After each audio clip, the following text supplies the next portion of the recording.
주택담보대출이 늘면서 은행 가계 빚이 역대 최대로 쌓이자 금융당국이 대출 조이기에 나섰습니다. 최근 가계대출 급증의 주범으로 지목된 50년 만기 주담대와 특례 보금자리론 등의 강도 높은 제약이 걸렸는데요. 집값 마련에 어떤 정책 변화들 염두에 둬야 하는지 취재 기자와 함께 자세히 알아보겠습니다. 경제부 나연수 기자 나왔습니다. 어서 오십시오. 안녕하세요. 네, 대출을 조인다. 자, 그럼 대출을 조이는 이유부터 보겠습니다. 한국은행 발표를 보니까 은행의 가계대출 잔액 1,075조. 이게 역대 최대치라고요? 네. 8월 예금은행 가계대출 잔액은 1,075조 원인데요. 이게 한 달 전보다 6조 9천억 원이 증가한 수치입니다. 잔액 기준으로는 역대 최대 기록을 경신했습니다. 물값과 집값 상승분을 생각하면 사실 거시적인 흐름에서 대출 잔액은 증가 추세인 건 맞거든요. 그렇다고 해도 지금의 가계부채는 거시경제와 금융 안정을 저해하는 수준에 이르렀다는 게 한국은행의 분석입니다. 근데 도대체 이제 은행권 가계대출이 왜 이렇게 늘었나 봤더니 주택담보대출 7조 원 늘면서 이걸 끌어올린 거죠? 네, 그렇습니다. 이 주택담보대출은 3년 6개월 만에 가장 큰 폭으로 증가를 했거든요. 전세 자금 대출이 줄었는데도 주택 구입 수요가 굉장히 컸던 겁니다. 그럼 은행권 주택담보대출 상품 중에서 어떤 게 이렇게 늘었나 봤더니 역시나 50년 만기 주택담보대출이었던 거죠.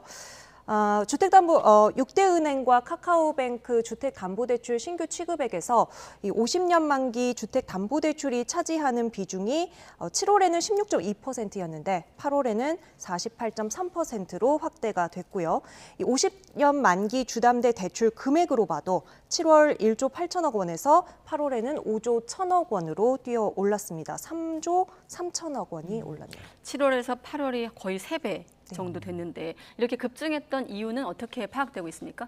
네, 이 50년 만기 주담대라는 상품이 이 DSR 규제의 우회 수단으로 떠오르면서입니다. 이 DSR 총 부채 원리금 상환 비율이라고 하는데요. 그러니까 원금과 이자를 합친 연간 상환액이 연 소득의 40%를 넘을 수 없도록 정해둔 것이 DSR 규제입니다. 그런데 이 상환 기간이 아주 길어지면 어떻게 될까요? 이 원금 비중이 줄어드니까 DSR 비율도 낮출 수가 있겠죠. 한마디로 상환 기간을 늘리면 대출 한도도 늘어난다고 볼 수 있는 겁니다. 원금 비중은 줄어도 어쨌든 대출 한도 늘면 이자도 늘어나는 거 아닙니까? 네, 그게 굉장히 중요한 포인트인데요. 물론 중도 상환을 하면 되죠. 그 전에 집값이 올라서 집을 팔아버리고 이익을 챙기고 그렇죠. 빚을 갚으면 되는 겁니다. 그런데 만약에 집값이 떨어지거나 움직이지 않는다면 어떻게 될까요? 또는 금리가 굉장히 가파르게 상승한다면 이게 바로 가계부채 뇌관으로 작용할 수 있는 겁니다.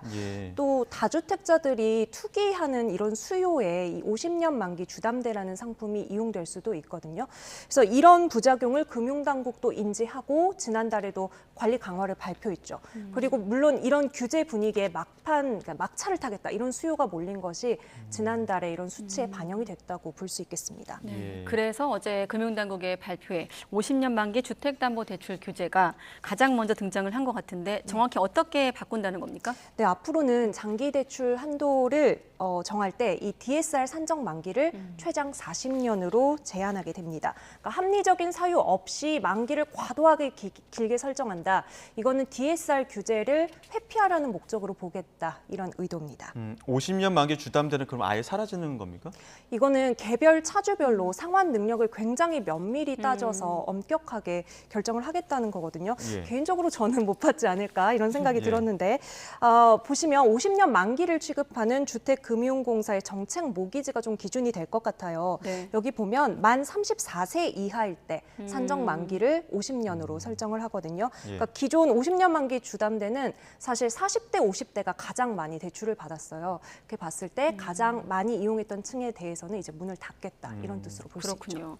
자, 그리고 스트레스 DSR 규제 이런 것도 새로 적용된다고 하던데 용어만 놓고 봐선 잘 모르겠는데 어떤 개념입니까?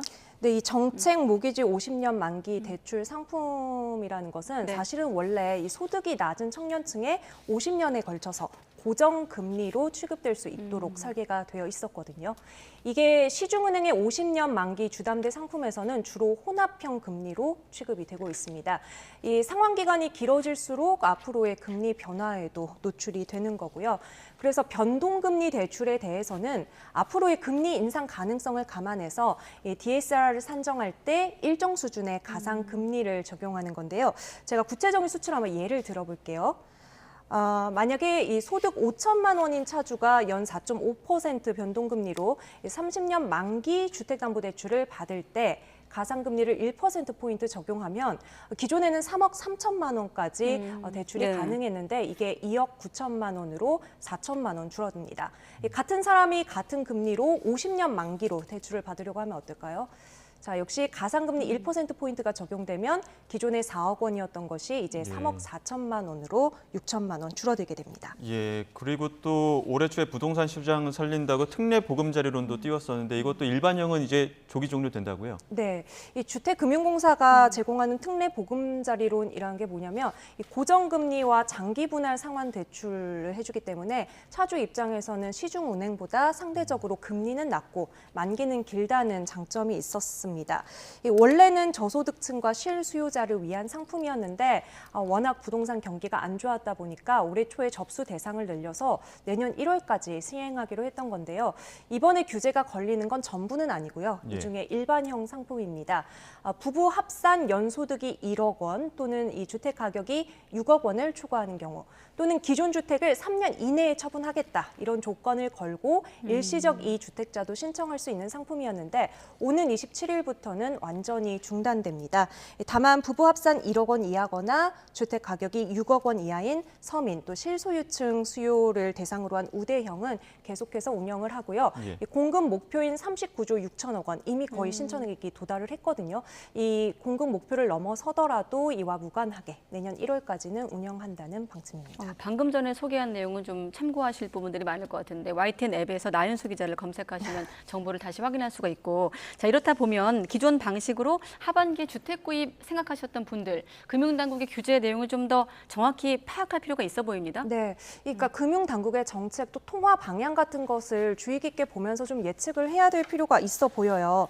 오늘 한국은행이 통화신용정책 보고서라는 걸 냈는데 여기 보면은 가계부채 증가와 같은 우리나라 금융 불균형의 핵심은 부동산에 있다.